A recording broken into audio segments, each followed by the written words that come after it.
Preparation বেশ ভালো হয়েছে এবং আপনাদের আমি আশ্বস্ত করতে চাই গতবারের চেয়েও এবার পূজা আরো ভালোভাবে হবে, এটা খুব উৎসব মুখর হবে এবং সবাই এটার পবিত্রতা বজায় রাখবে।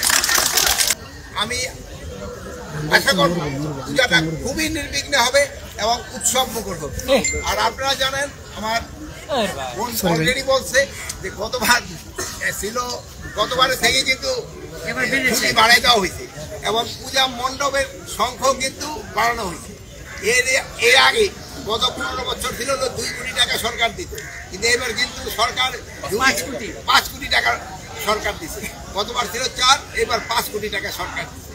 এবার এটার শান্তি শৃঙ্খলা রক্ষাতে আমরা কিন্তু পূজা কমিটিকেও কিন্তু আমরা অনুরোধ করেছি, তারাও যেটা এটা সব সময় অবজার্ভ করার জন্য তাদেরও কিন্তু 7 জন লোক থাকবে, আমাদের আনসার থাকবে, অন্যান্য আইন শৃঙ্খলা বাহিনীর লোক থাকবে, পুলিশ থাকবে, সাথে সাথে তাদেরও নিজস্ব লোক থাকবে।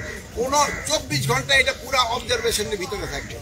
মানে এটা অবজারভেশন কিন্তু শুরু হয়ে গেছে, মানে পরিচালনা পর্ষদ দিয়া কিছুদিনের ভিতরেই কিন্তু আইন শৃঙ্খলার বাহিনীও লোক চলে আসবে। কিন্তু আপনাদেরকে আমি আমার সবচেয়ে বেশি অনুরোধ হলো এটা পবিত্রতাটা আপনারা রক্ষা করবেন এবং সব ভালোভাবে যেন সবাই এটা উদযাপন করতে পারে, এটার দিকে খেয়াল করবেন। কোনো ধরনের কোনো হামলার কোনো হুমকি নাই, সব কিছু ভালোভাবে।